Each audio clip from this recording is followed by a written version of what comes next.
Em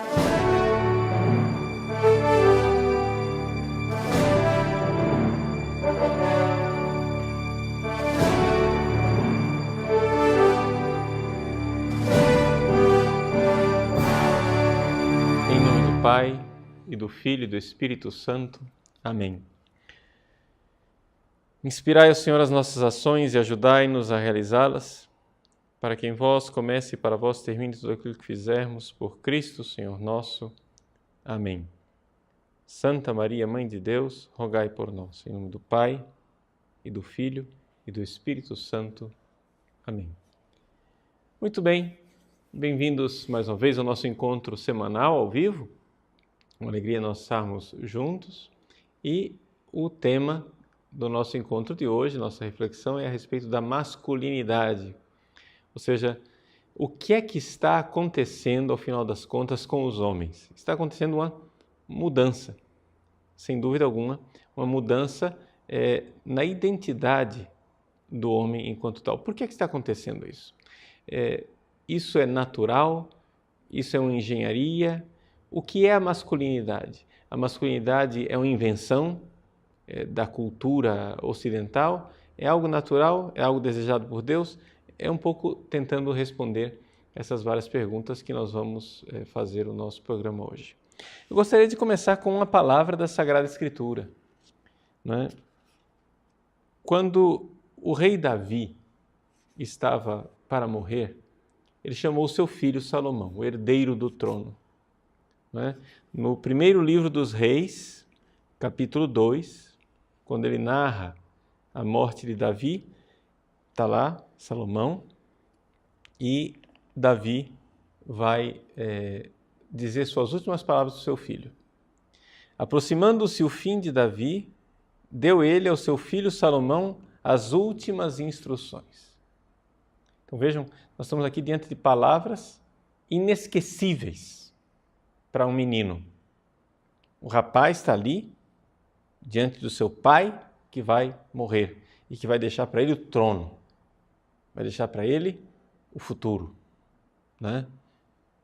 Ele deve agora seguir as instruções do seu pai. E o que é que este pai diz para ele? Eu me vou, disse Davi, pelo caminho que segue toda a terra, ou seja, eu vou morrer.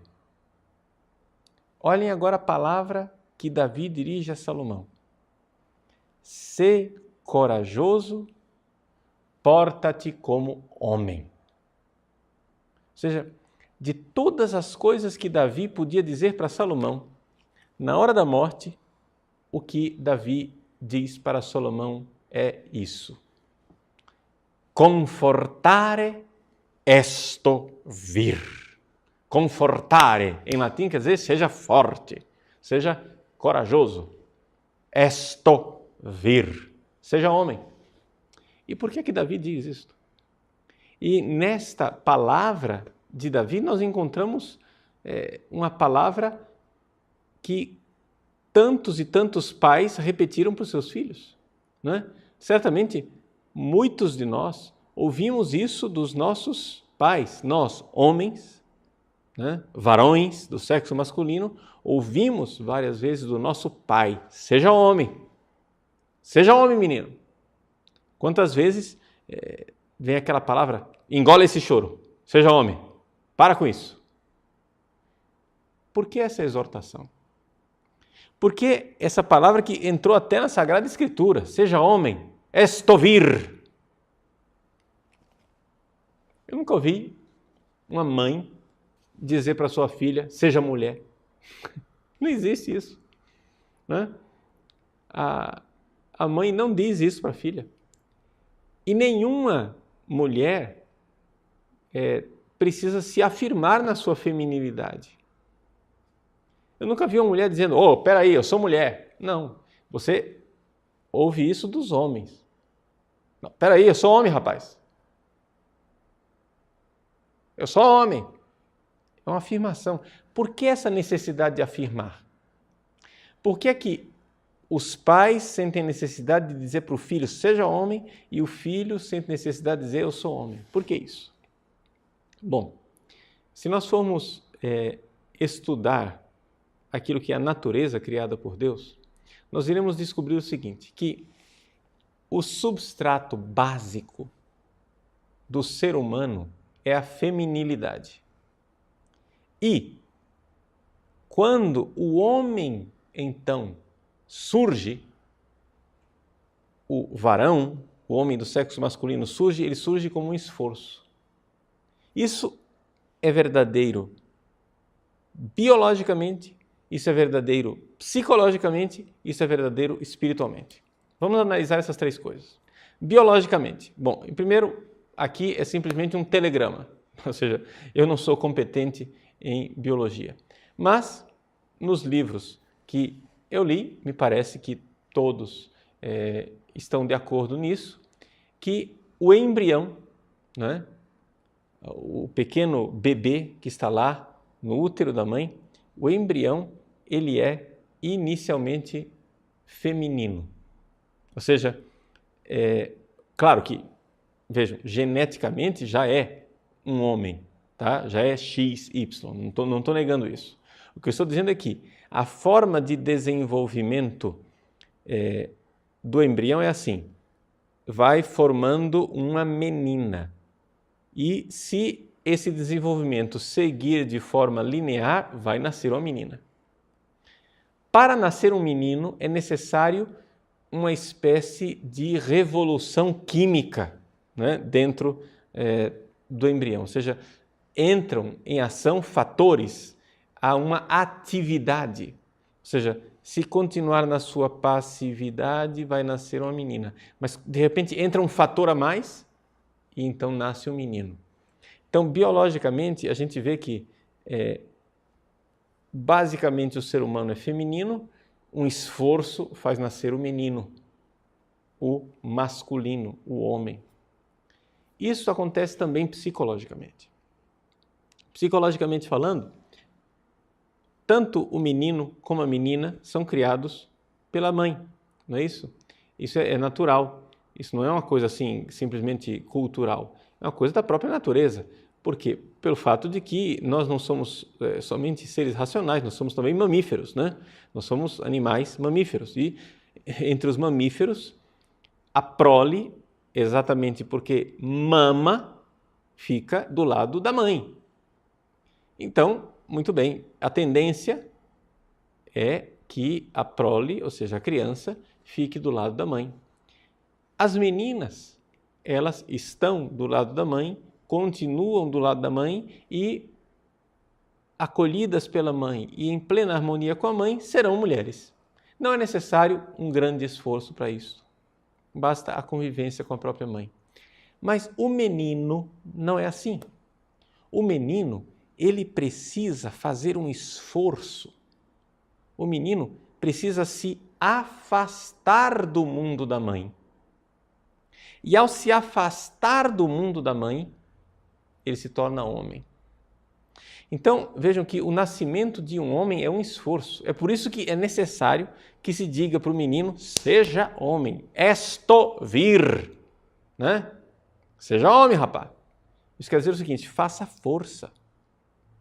Porque se você continuar nessa inércia, se você continuar sem fazer força, você vai ficar menininha, você vai ficar efeminado. Vejam, aqui eu não estou sendo chauvinista, eu não estou dizendo que ser mulher é ruim. Não, ser mulher é a melhor coisa do mundo para as mulheres, mas não é a melhor coisa do mundo para os homens. Aqui que está a coisa. Ou seja, não é bom para o homem ser feminino. Por quê?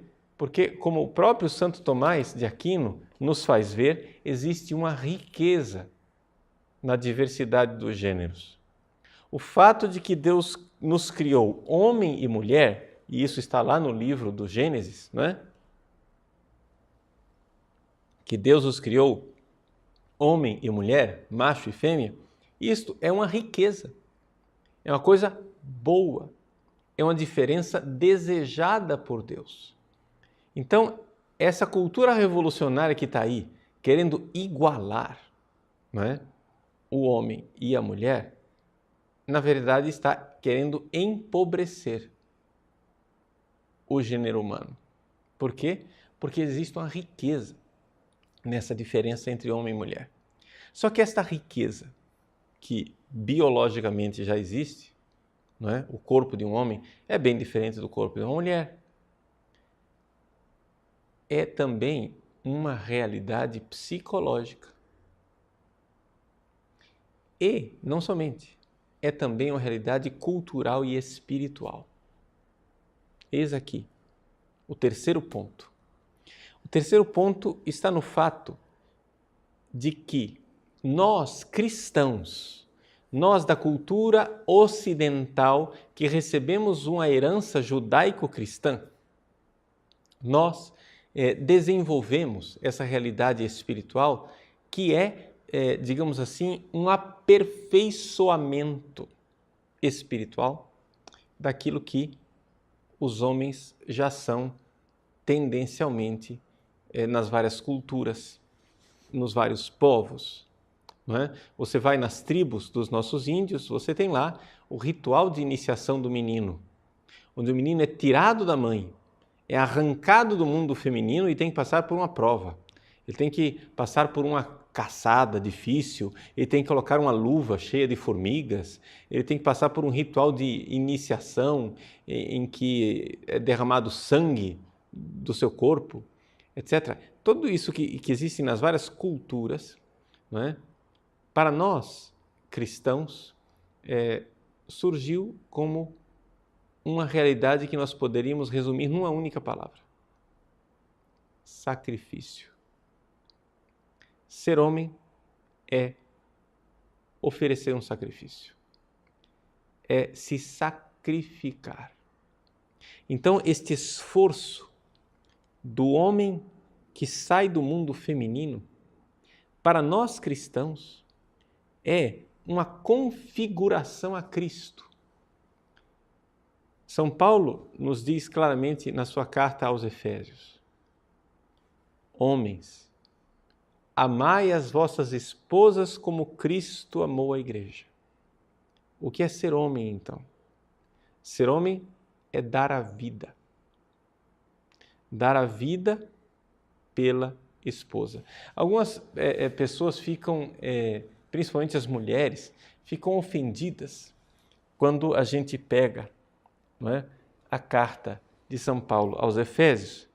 E São Paulo diz assim, que as mulheres devem ser submissas aos seus maridos. Então, está vendo? O cristianismo nasceu chauvinista.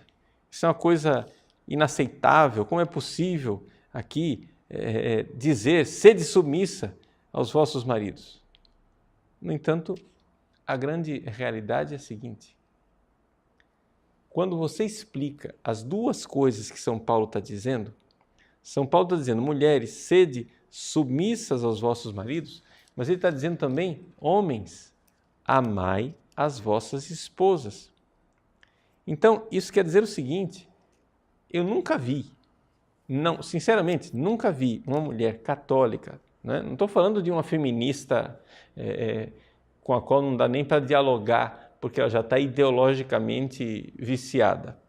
Mas estou falando uma mulher comum, como aquelas que nós encontramos nas nossas igrejas, normalmente. Eu nunca vi uma mulher que, quando ela ouve a explicação desse capítulo, ficar ofendida com esse capítulo. Por quê?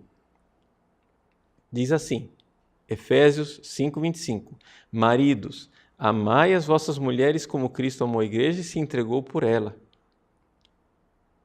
Ora, primeiro, o pressuposto é esse.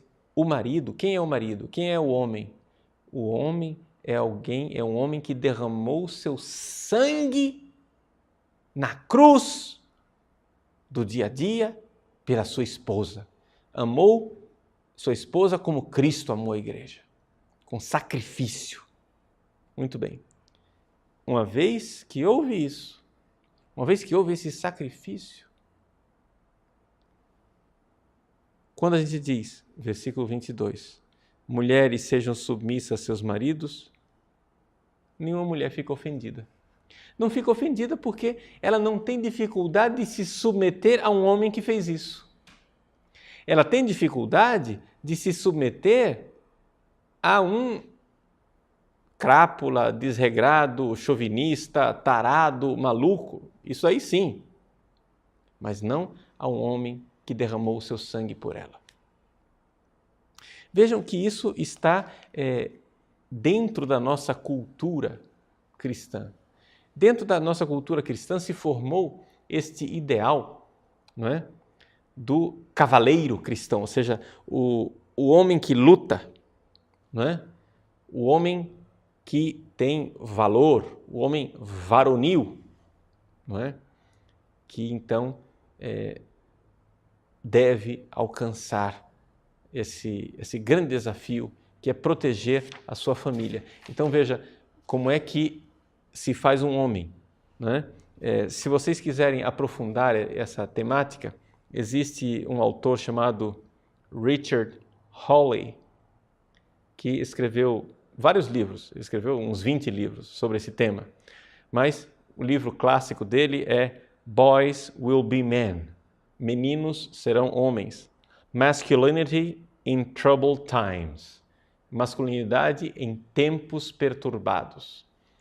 Richard Hawley, ele resume isso que eu estou dizendo aqui numa frase muito simples. Em uma palavra, masculinidade deve ser compreendida como uma viagem, como uma tarefa, como um desafio. Ou seja, a masculinidade é uma viagem, uma tarefa, um desafio. Eu devo chegar lá, eu devo me fazer homem. Esto vir, seja homem. Não é? E o que quer dizer isso?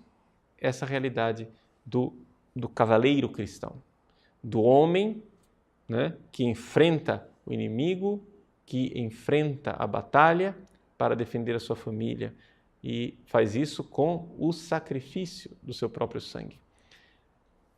É baseado nessa ideia de masculinidade que nós temos as nossas famosas histórias, né, que a gente conta para os nossos filhos, ou pelo menos contava, né, até que inventaram as histórias pervertidas modernas.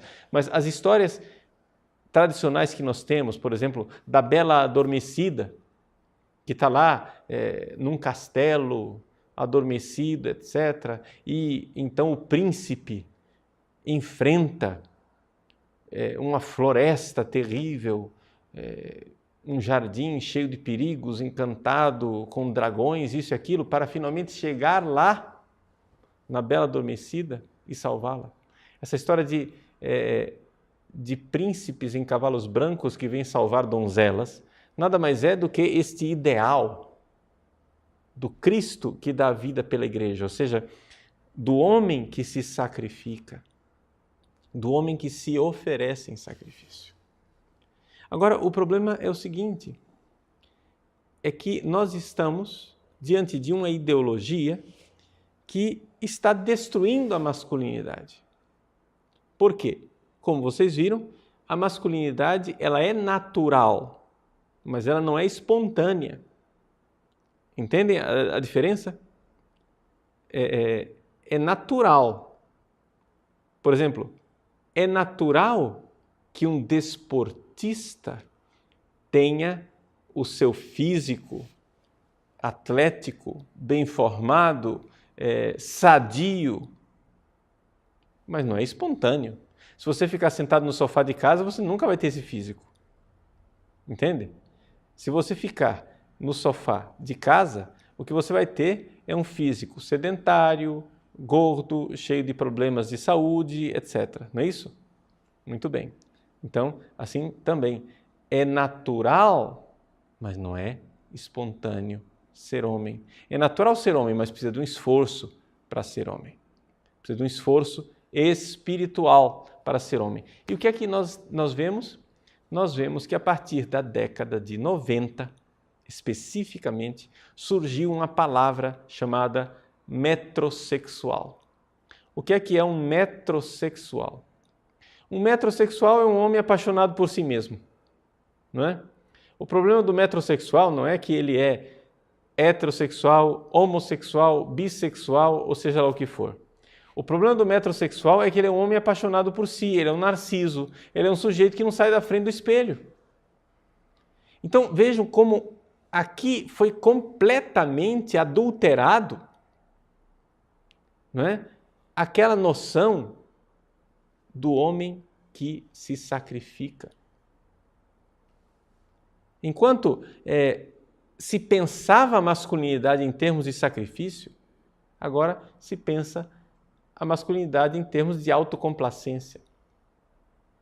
Não é? Então, vamos aqui colocar alguns termos de comparação. Quando você pensa os rapazes, vamos lá, pessoal aí, os homens, pessoal, a galera masculina, o pessoal do meu time aí. Quando você assiste um filme, quais são os filmes que você diz, realmente eu gostei? Bom, pelos filmes que você diz que gostou, dá para se medir o grau da sua masculinidade. Se você só gosta desses filmezinhos românticos, meigos, né? Soft, né? Essas coisinhas assim sentimentais, depressivas, isso e aquilo, meu irmãozinho, pense bem que a sua virilidade está correndo um sério risco, ok? Agora, essa é uma perversão num extremo, tá? Que é o homem que perdeu a fibra, o homem que ficou feminino, ele não fez esforço para ser homem, né? Ele não teve um pai que disse para ele, seja homem, rapaz. Então ele perdeu a fibra. No outro extremo, que é também uma patologia da masculinidade, nós temos o quê? Nós temos o cara, né, que só gosta de filme se nos primeiros 5 minutos de filme não morreram 40 pessoas de forma sangrenta e absurda, ele também não gosta do filme. Por quê? Porque ele gosta de violência. Ele simplesmente gosta da violência pela violência, né? Ele gosta da brutalidade. Ele gosta da bravata. Ele gosta do homem que simplesmente é ríspido, duro, injusto e mau. Esse é outro extremo, não é? No meio, nós temos a virtude cristã, que são aqueles filmes em que você admira homens que viveram um grande sacrifício, não é? Homens que enfrentaram alguma coisa. Quando você assiste, por exemplo, aquele seriado da HBO, né? Band of Brothers, né? É um seriado, aquilo é uma coisa viril, é um ideal ali você vê o sacrifício. Sacrifício pela pátria, sacrifício por suas famílias, sacrifício pela liberdade, sacrifício pela justiça, etc. Quando você assiste a vida de um santo e vê o santo se sacrificando, né, você vê aquilo. Então, veja, quando os filmes que você mais gosta são filmes onde ali havia um homem que se sacrificava, a sua virilidade é sadia, sua virilidade está no bom caminho, né? Então, nem esse negócio assim, manteiga derretida, gelatina, né, sem fibra, mas também nem a brutalidade e a injustiça, não. Existe um equilíbrio na masculinidade, não basta ser macho, você tem que ser masculino, ok? Masculino quer dizer o seguinte, é típico do masculino saber medir a força e usá-la para o serviço. Você veja, por exemplo, o ideal masculino de homem, né?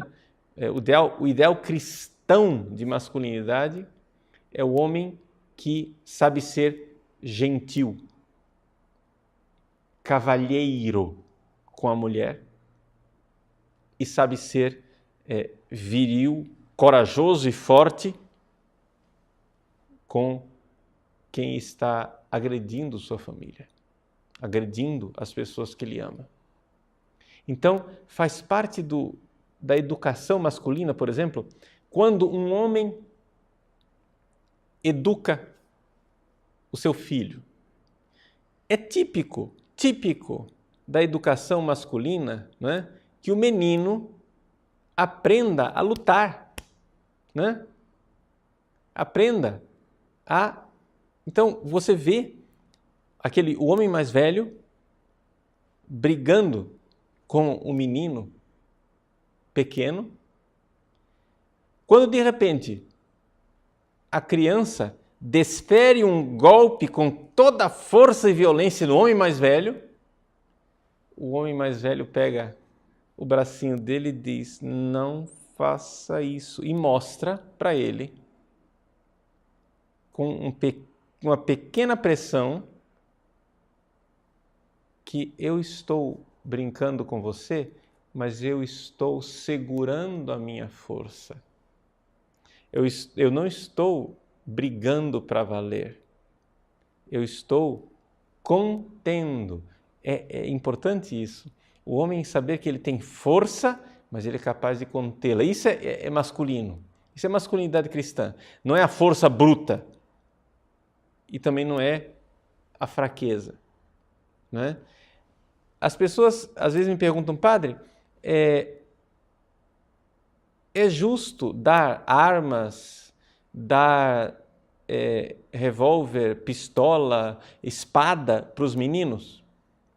Sinceramente, eu acho extremamente sadio você fazer isso. Mas que é isso? Vai ensinar o menino a ser violento?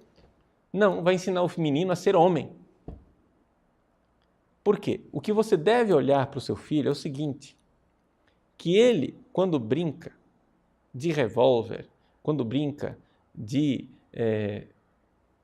rifle, metralhadora, espada,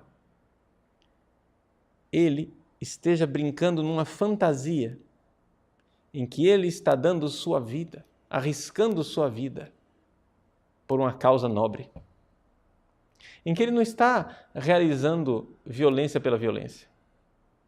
Vejam que eu estou demonstrando para vocês onde é que está o equilíbrio entre a brutalidade irracional e a feminilidade, né, sem fibra.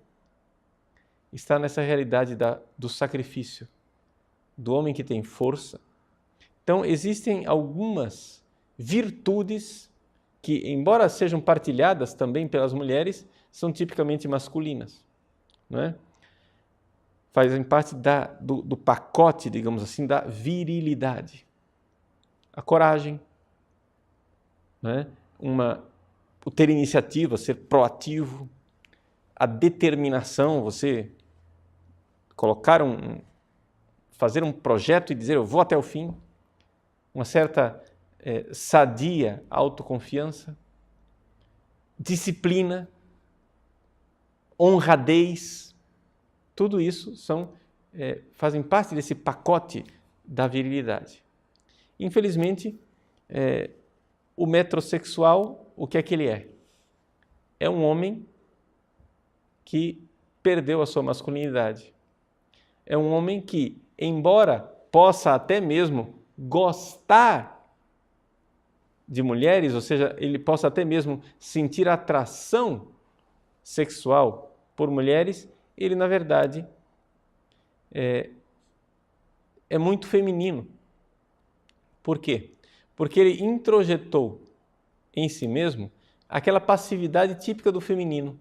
Ou seja, é a mulher quem seduz de forma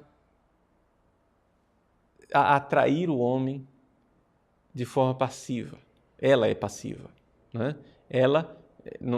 A gente usa a palavra passivo não que ela não tenha atividades nisso, é uma passividade extremamente ativa, né? A sedução da mulher. Mas ela atrai através da sua beleza, né? Ela quer ser desejada. Veja o verbo passivo, desejada. E enquanto o homem deseja. O metrosexual, ele quer ser desejado também. Né? Então a gente vê aquelas cenas em academias, aqueles rapazes que podiam muito bem estar fazendo um esporte competitivo, típico do sacrifício masculino para alcançar um alvo com determinação, estão simplesmente montando músculos inúteis que servem simplesmente para ficar se venerando na frente de um espelho. Um metrosexual é um homem apaixonado por si mesmo, né? E como muitas vezes as mulheres não expressam o desejo da forma que ele gostaria, embora ele seja às vezes um homem que gosta de mulheres, ele adora ser cortejado e rodeado, né, por rapazizinhos efeminados que admiram os músculos dele e que acham ele muito fortão e bonitão. Né? Tudo isso é uma grande destruição da masculinidade enquanto realidade virtuosa. Ou seja, existe uma realidade que é o masculino biológico. Nós podemos dar um passo a mais. Existe a masculinidade psicológica, mas podemos dar um passo ainda maior, que é a virilidade enquanto virtude espiritual e cristã. Vamos fazer um pequeno intervalo e voltamos já para responder as suas perguntas. Nós retornamos então para responder as suas perguntas. Nós temos algumas perguntas aqui. O Renan Cunha quer saber o seguinte: Padre, o que dizer das campanhas que são contra as armas de brinquedo? Bom, veja, pode até ser que tenha gente bem intencionada na coisa, mas aqueles que formularam essa ideologia de que não se pode mais ter armas de brinquedo, que a violência e tal, e se usa exatamente acontecimentos como, por exemplo, algum snapper, um atirador, né, que de repente faz um estrago numa escola nos Estados Unidos. Você está vendo? Isso é a violência dos filmes, isso e aquilo. Para tirar essas armas de brinquedo das mãos das crianças e para campanhas desarmamentistas na sociedade, na verdade, isso daí é um instrumento muito importante no projeto de implantação de uma ditadura. Lembrem-se que a primeira coisa que Hitler fez na Alemanha foi uma campanha de desarmamento. Hitler queria desarmar os alemães. Enquanto isso, ele armava o Estado. Então, esse aparelhamento do Estado, né, pela ideologia socialista, em que o Estado é que é o provedor, o Estado é que vai nos defender, o Estado é que é tudo, é que está um pouco também por trás disso tudo aí. Alexandra Moraes. Como diferenciar virilidade com sexualidade no mundo de hoje? Veja, Alexandra, a questão da virilidade, ela é uma virtude, não é? Essa virtude exatamente do viril, do homem. Veja que existe algo aqui de diferente entre o homem e a mulher que é desejado por Deus. Deixa eu esclarecer isso para vocês. Olhem para o próprio corpo do homem, né? E o corpo da mulher. O corpo da mulher, ele, diante da criança, por exemplo, o corpo da mulher é macio, acolhedor, digamos assim, mais delicado, enquanto o corpo do homem é feito mais para resistir, não é?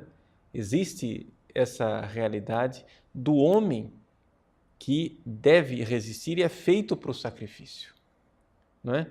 eu não estou dizendo que as mulheres não fazem sacrifício. Claro que fazem. As mulheres têm uma fibra extraordinária porque pela sua própria natureza Deus as fez, por exemplo, para suportar a dor do parto. Então não há dúvida nenhuma. Mas o sacrifício do enfrentamento, do dar a vida para defender, isso é típico do homem, não é?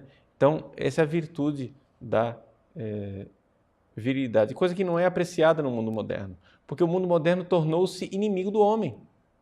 Você veja que pela ideologia revolucionária que nós temos hoje em dia, os culpados de tudo são sempre quem? Os homens heterossexuais, brancos e ricos. Esses são os culpados, são os vilões da história. Então, quem que digamos assim, protegido pela ideologia atual? É mulher, homossexual, negro e pobre. Não tenho nada contra nenhuma dessas categorias de pessoas. Eu só acho que demonizar um homem porque ele é branco, heterossexual, rico, né? Eu acho que é uma coisa sem cabimento. E é a demonização de uma virtude que é a virtude que sempre nos salvou das ditaduras. Se você quer implantar uma ditadura, então, muito bem, feminilize a sociedade. Você não vai ter homens para defender as famílias dos ditadores. Renato Varges, Padre Paulo, sua bênção. Gostaria que o senhor falasse dos riscos da ideologia de gênero que vem sendo implantada em nossa cultura. Veja, Renato, ideologia de gênero é um termo muito mais amplo do que simplesmente a questão da masculinidade que nós estamos tratando hoje. Ideologia de gênero, ela tende a olhar a diferenciação entre homem e mulher como sendo uma coisa negativa e eles querem igualar o homem e a mulher. Como? Masculinizando a mulher e feminilizando o homem. Na verdade, aqui a ideologia de gênero ela age tanto na descaracterização do masculino como também na descaracterização do feminino, não é? Que aí mereceria um outro encontro nosso para falar a respeito da situação das mulheres. E certamente acho que é muito oportuno que nós, num outro dia, falemos também a respeito do feminino, não é? Estamos falando aqui do masculino porque, na realidade, é o tema que é menos tratado hoje em dia e que está sendo, digamos assim, mais boicotado, né, pelos educadores. Nelson Carvalho.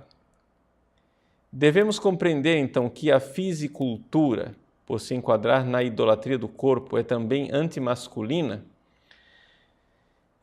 Não necessariamente, Nelson. Veja, existe tudo o que a gente faz de bom na vida pode também ser distorcido pelo demônio como sendo vaidade e como sendo idolatria, não é?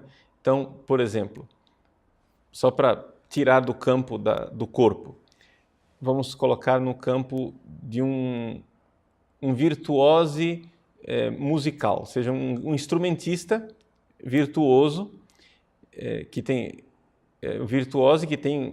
uma capacidade musical extraordinária, né? Ele desenvolve aquilo para quê? Para se mostrar simplesmente? Ou se desenvolve para simplesmente o amor à arte, né? Então, depende um pouco de como é que você espiritualmente vive aquilo. Então, é claro que o fisiculturismo voltado simplesmente para uma exibição pessoal, com uso de anabolizantes, de drogas, etc. e tal, é evidente que a coisa ali tem uma certa dificuldade espiritual por trás. No entanto, nós não podemos descartar que a coisa possa ser feita com outro espírito, não é? E seja como for, a questão da idolatria não é necessariamente antimasculina, né? Porque pode haver também a idolatria aplicada ao homem, né? O homem que idolatricamente se apresenta de forma viril.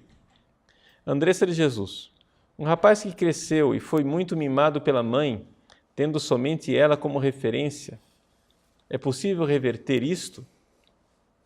Sim, Andressa, é possível reverter, sim. Só basta você colocar, assim, esse rapaz precisa ser convencido do esforço que ele precisa fazer, tá? Ele precisa se convencer de que este jeito que ele está, esse perfil efeminado dele, é algo que não faz parte da natureza dele, não é? Assim como não faz parte da natureza de um músculo ser atrofiado, não faz parte de um homem ser efeminado, não é? Por quê? Porque é simplesmente o fato dele ser efeminado, é simplesmente o fato de que ele não desenvolveu essa, aspas, musculatura, ou seja, ele precisaria de fazer um esforço para ser mais masculino.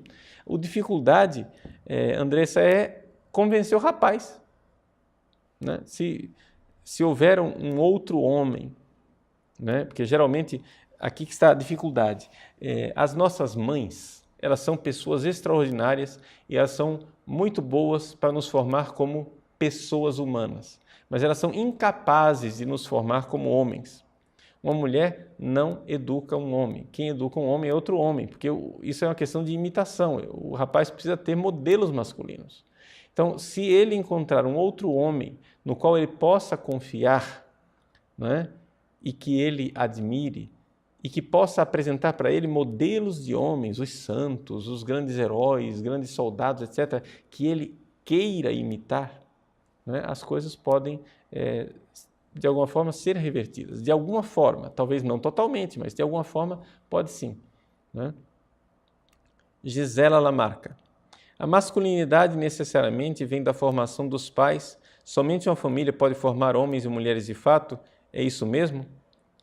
Não, Gisela, não é necessariamente dos pais, mas os pais, evidentemente, contribuem enormemente para isso. Também porque a identidade, a diferenciação entre menino e menina se dá numa fase da infância lá, pelos 7 anos de idade, mais ou menos, em que o menino começa a rejeitar. Eu não quero usar cor-de-rosa, eu quero usar azul. Isso daqui não é de... Ele começa a notar que existem coisas de menina e coisas de menino. E esse movimento é interessante que ele seja incentivado no rapaz. Isso daí acontece em termos sociais, com aqueles com os quais a criança convive nessa época. Se a criança convive muito na escola, se a criança convive muito com os vizinhos, convive muito com os avós, né, as coisas acontecem um pouco no convívio e nos modelos. Axio calumniae. Padre, o que faremos com as nossas escolas que estão cada vez mais ensinando o homossexualismo? Bom, meu irmão, por enquanto, com as escolas, nós não estamos prontos para fazer nada, porque não temos articulação para isso, mas nós podemos sim fazer com os nossos filhos, não é? Que é exatamente ensinar para eles que as coisas na escola estão sendo ensinadas de forma errada, de forma inadequada. Agora, quero lembrar uma coisa. Você quer ter filhos, mas não quer gastar tempo com seus filhos. Não estou dizendo você, tá? Eu estou dizendo assim, na teoria. Se uma pessoa quer ter filhos, mas não quer gastar tempo com seus filhos, desista, né? Ou seja, você teve filhos, mas larga seu filho na creche, na escola o tempo todo, tempo integral, de manhã até a noite. Quanto mais tempo o menino fica na escola, para você melhor, e você está lavando as mãos como Pôncio Pilatos, meu irmão, você não está cumprindo sua missão, né? É necessário que a mãe, é necessário que o pai dediquem tempo aos seus filhos, né? Precisamos dar a vida pelos nossos filhos. E a nossa vida, o sangue que constitui a nossa vida, chama-se tempo. Se você não quer dar tempo para os seus filhos, você não está dando a vida pelos seus filhos, não é? Então é necessário tirar tempo para seus filhos.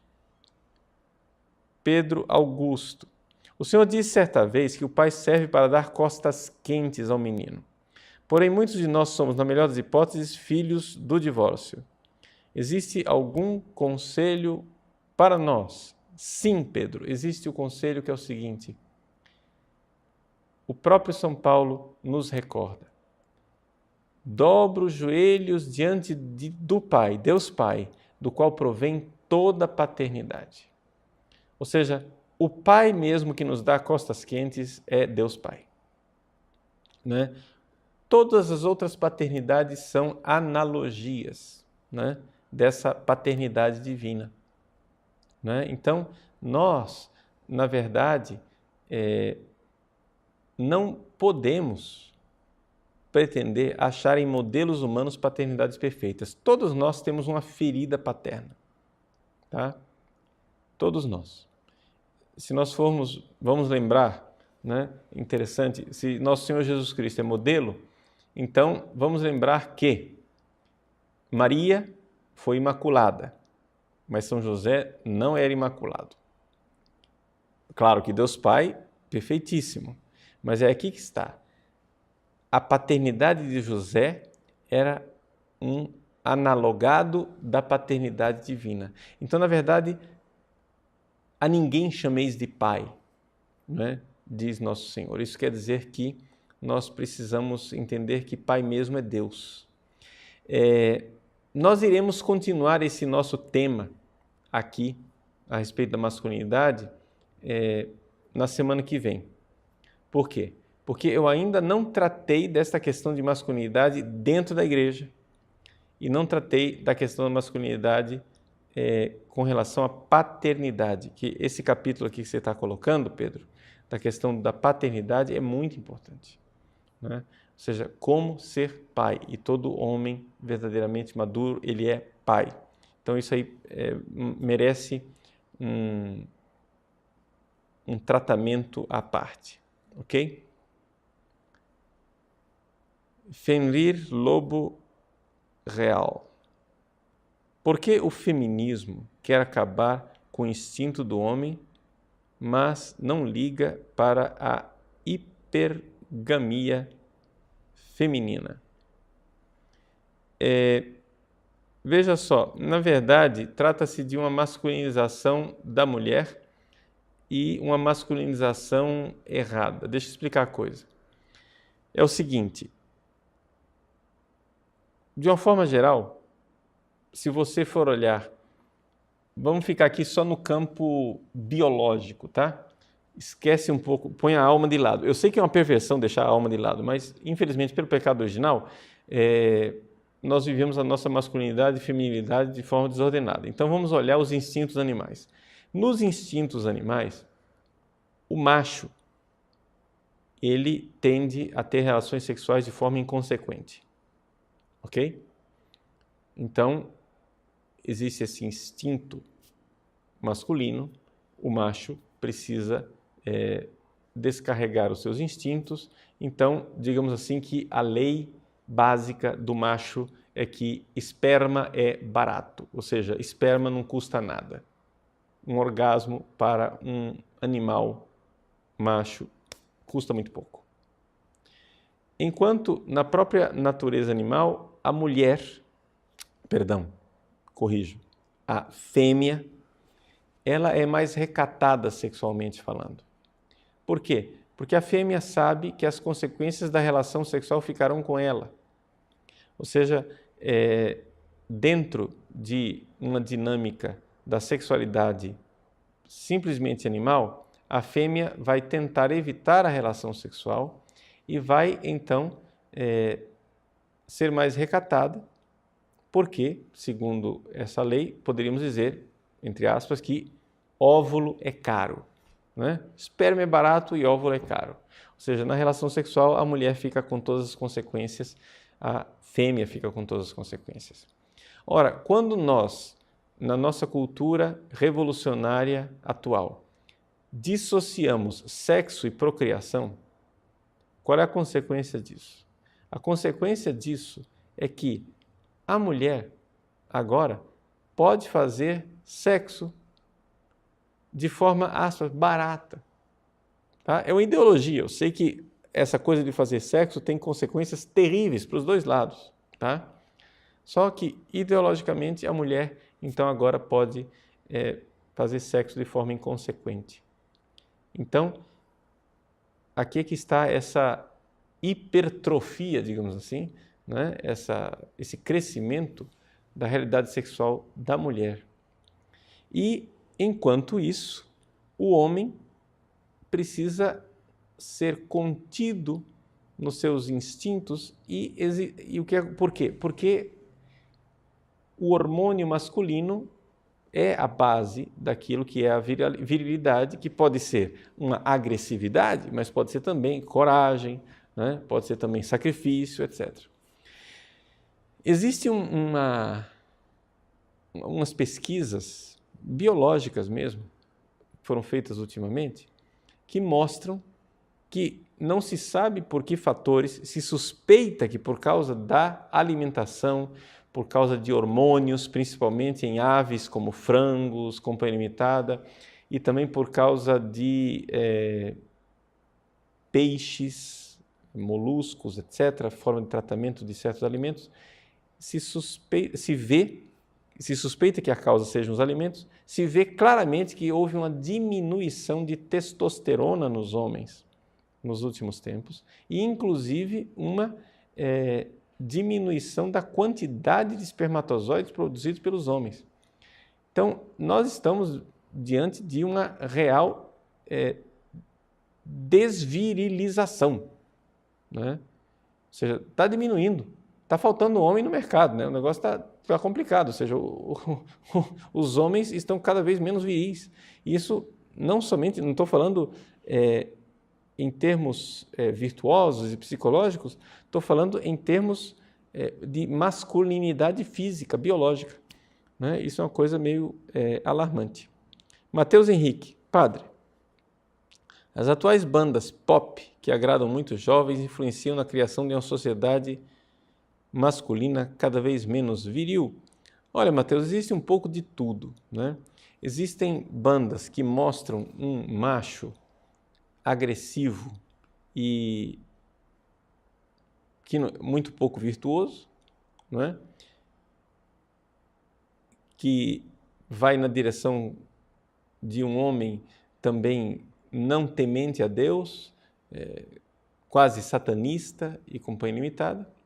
E existem outras bandinhas coloridas por aí, né?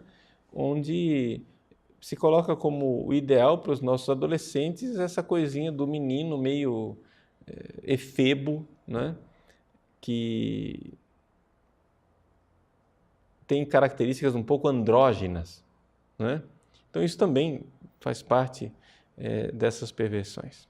Tá bom, acho que paramos por aqui com as nossas perguntas, deixando para você o convite para a aula que vem, nós tratarmos mais uma vez deste assunto que é a masculinidade, só que dessa vez iremos tratar isso dentro da igreja. Está faltando homem dentro da igreja. Em que sentido? Esse é o tema, né, nosso próximo encontro ao vivo na semana que vem. Para terminar, gostaria de fazer um apelo para vocês que estão aí na nossa sala de aula hoje. É o seguinte, gente, o que é que houve com o pessoal, né, que assina o site? Nós estamos notando um déficit enorme nesse mês, né? Você aí que paga, principalmente o pessoal do PagSeguro, né? Dá uma revisada aí se você não esqueceu de pagar o boleto, né? Porque as nossas contas chegam, né? Nós, como eu disse para vocês, nós estamos num projeto de montar o nosso estúdio, de montar uma pequena web TV, né? E gostaríamos de poder realmente dar passos firmes. Mas, assim, a gente fica às vezes com medo de dar o passo firme porque tem uma certa oscilação. Então, pediria essa fidelidade, né? E outra coisa, para você que faz as aulas ao vivo, participa, ouve os nossos parresias, Resposta Católica, etc., mas não é assinante do site, gente, vamos contribuir, tá? Vamos contribuir, são R$35 por mês para manter um serviço. Nós estamos precisando contratar mais pessoas, comprar mais equipamento, né? Estamos aí já com metade do equipamento comprado, mas não temos ainda condições, por causa da iluminação que nós não temos, de fazer chroma key, mudar a questão de cenários, etc., enriquecer. Precisamos de mais funcionários também para enriquecer as nossas aulas. Essa semana, eu vou postar aí para vocês um exemplozinho. O pessoal está gostando tanto das aulas de teologia, método teológico, etc., e nós temos um exemplo de como é que eu posso ir dando aula e aparecendo imagens do lado, e uma série de coisas artísticas que tornam melhor. Aquela mesma aula que está lá no nosso site pode ser melhorado muito, mas para isto, eu não tenho pessoal suficiente, eu não tenho equipamento suficiente, porque se eu colocar um chroma key numa aula de 25 minutos, só para renderizar esse negócio aí, eu vou passar dias, entende? O computador trava umas 4, 5 vezes e a gente não vai para frente, aí não dá para manter o site desse jeito. Por quê? Porque nós precisamos comprar equipamento, né? Nós temos aí o orçamento de um computadorzinho que custa R$50 mil, né?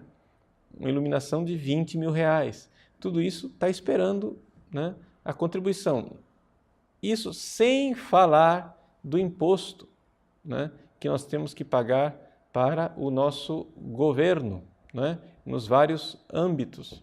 Então, assim, nós queremos manter nossa empresa impecável nessa questão de contabilidade e de imposto de renda, também para não abrirmos o flanco a alguma acusação de inimigos e pessoas que queiram nos fazer o mal. Então, tudo isso, né? Nós temos nossas contas regulares, temos os nossos gastos, material que nós importamos pagando o imposto, com notas fiscais, com tudo muito regular, tudo muito certinho, mas isso custa dinheiro para nós mantermos o nosso site, tá bom? Então, assim, estou só gastando um pouco de tempo falando desse negócio aqui, mas para vocês se conscientizarem, porque acho que é necessário também uma certa fidelização, né, da parte dos nossos assinantes, tá joia? Então, convidem mais alguém, façam campanha, né, vão atrás de pessoas que sejam assinantes